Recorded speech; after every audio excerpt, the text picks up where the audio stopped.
Hello guys, welcome back my channel Puja day. কেমন আছো তোমরা? আই হোপ কি তোমরা খুবই ভালো আছো, আর আমিও খুবই ভালো আছি।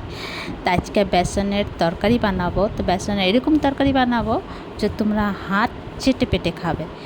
তো দেখো, এখানে বেসন নিয়ে নিলাম, আর দিয়ে দেবো হলুদ গুঁড়ো, লঙ্কা পাউডার, স্বাদ অনুসার নুন, কালি জিরে, একটুখানি আদা রসুন বাটা, আর জল দিয়ে ব্যাটারটা গুলে নেব। তো ব্যাটারটা গাঢ় গুলবো, বেশি পাতলা করবো না, মানে মিডিয়াম। দেখো এরকম ব্যাটার বানাতে আছে, সেম এরকম ব্যাটার বানাতে আছে। একবার তোমরা এই তরকারিটা বানাবে না, আঙ্গুল চেটে পেটে খাবে। তো দেখো ব্যাটার আমার রেডি। এবার আমার তাওয়া বসিয়ে দিলাম। তো তাওয়াটা গরম হয়ে গেলে তো এই ব্যাটারটা দিয়ে দেবো। যেমনি আমলেটটা বানাই সেম আমলেটের মতনটা বানাতে আছে, সেম টু সেম।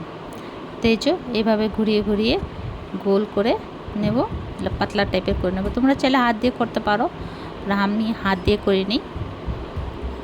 তো হালকা একটু লাল হয়ে গেলে নিচের দিক দিয়ে তো এইভাবে আমলেটের মতন, যেমন আমলেটটা মুড়াই অমনি আমলেটের মতন মুড়িয়ে নেব।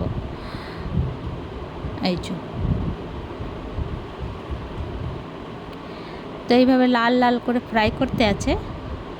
তারপরে আমি মধ্যে দিয়ে কাট করে দেব, যেমনি মাছের পিস থাকে অমনি মাছের পিসের মতন কাট করব। তো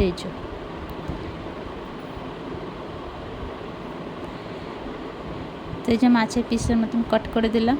এবার লাল লাল করে ফ্রাই করে নামিয়ে নেব।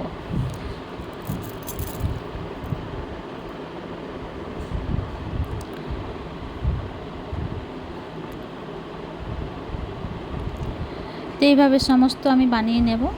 বেসনে আমলেট বলো। তো এখানে কড়াই গরম হয়ে গেছে, তো কড়াইয়ের মধ্যে দিয়ে দেবো সর্ষের তেল। সর্ষের তেলটা গরম হয়ে গেলে দিয়ে দেবো মেথি ফোড়ন আর একটা শুকনো লঙ্কা। ফোড়নটা পুড়ে গেলে দিয়ে দেবো টমাটোর, দুটো টমাটো দিয়েছিলাম, আর আদা রসুনের পেস্ট।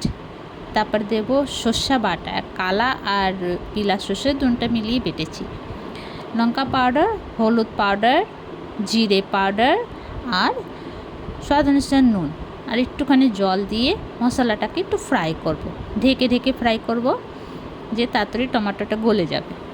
তারপরে ফ্রাই একটুখানি হয়ে গেলে, মানে 5-6 মিনিট ফ্রাই করব, হয়ে গেলে তারপরে উপরে দিয়ে একটু কাঁচা তেল দেব। তারপরে এর মধ্যে দিয়ে দেবো 2 চামচের মতন দই। ভালো করে মিলিয়ে নেব সঙ্গে সঙ্গে, না তো দই আবার ফেটে যায়। তো আমি মিলাতেই থাকবো। তারপরে এর মধ্যে দিয়ে দেবো আমি অর্ধেকখান নিম্বু রসটা দিয়ে দেব। তারপরে এটা তেল ছেড়ে দিলে তারপরে জল দিয়ে দেব। তো তোমরা যেরকম গ্রেভি খাবে ওই হিসাবে তোমরা জল দিও। তারপরে এই যে ফুটে গেলে যে বেসনে আমলেটের মতন বানিয়েছিলাম সেটা দিয়ে দেব, দিয়ে ফুটিয়ে নেব ভালো করে। ভালো করে ফুটে গেলে তারপরে আমার রেসিপি রেডি। এবার আমি নামিয়ে নেব। তো রেডি।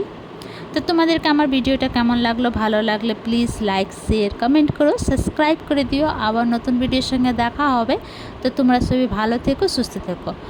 তোমরা এত সুন্দর সুন্দর কমেন্ট করো, তো থ্যাংক ইউ সো মাচ, পড়ে খুবই ভালো লাগে। তো এমনি সঙ্গে থেকো, ভালো থেকো, সুস্থ থেকো। Bye bye, take care.